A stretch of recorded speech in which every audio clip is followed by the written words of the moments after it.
Rubrique bestiaire Digimon. La chronique d'analyse de données Digimon. Vendémon et ses serviteurs. Zut et crotte de Numemon, on était à 2 doigts de franchir la porte pour votre monde. Oui, c'est frustrant, mais on va trouver une solution. C'est déjà une chance que Monsieur Genai était là. Sans lui, on n'aurait jamais su que Vendémon voulait venir dans notre monde, ni qu'il y avait un 8e enfant élu. C'est vraiment un allié important, j'espère le rencontrer en vrai. Oui, parce qu'apparaître toujours à travers un halo de lumière, ça commence à me donner des maux de tête. Quand c'est pas Vendémon lui-même qui me donne la migraine. En parlant de Vendémon, tu aurais des informations sur ce Digimon ? C'est une menace qui me semble bien au-dessus de celle que nous avons affrontée jusque-là. Eh bien, Vendémon est un Digimon mort-vivant de niveau parfait.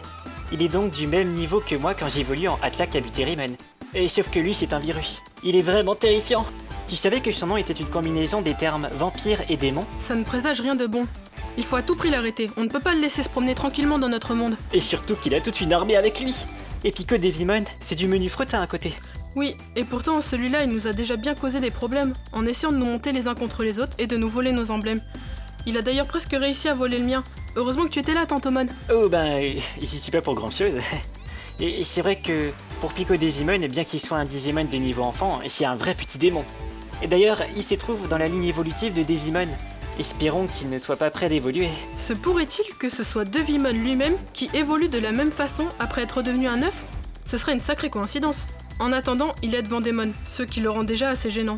D'ailleurs, tu aurais des informations sur les Digimon qui sont avec lui ?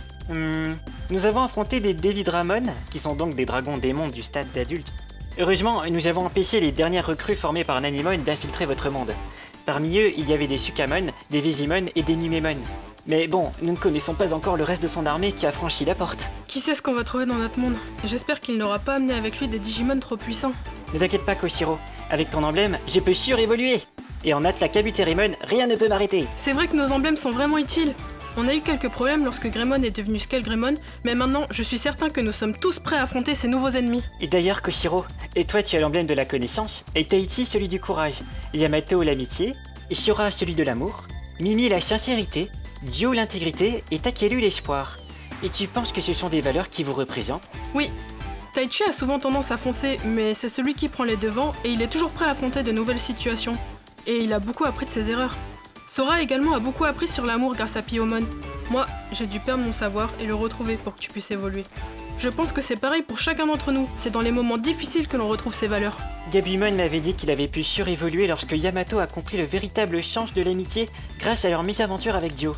D'ailleurs, il reste à découvrir l'évolution parfaite de Gomamon, mais aussi de Palmon et de Patamon. Tout à fait. Mais maintenant que j'y pense, le 8e enfant, ne devrait-il pas aussi avoir un emblème ? Je me demande lequel ce serait. Et sûrement pas l'emblème de la ponctualité. On aurait bien eu besoin de lui face à Vendémon. Mais la prochaine fois, j'en ferai mon affaire. Je suis prêt à surévoluer. Bien dit, Tantomon. On va trouver un moyen de franchir la porte et de protéger notre monde. Allons-y.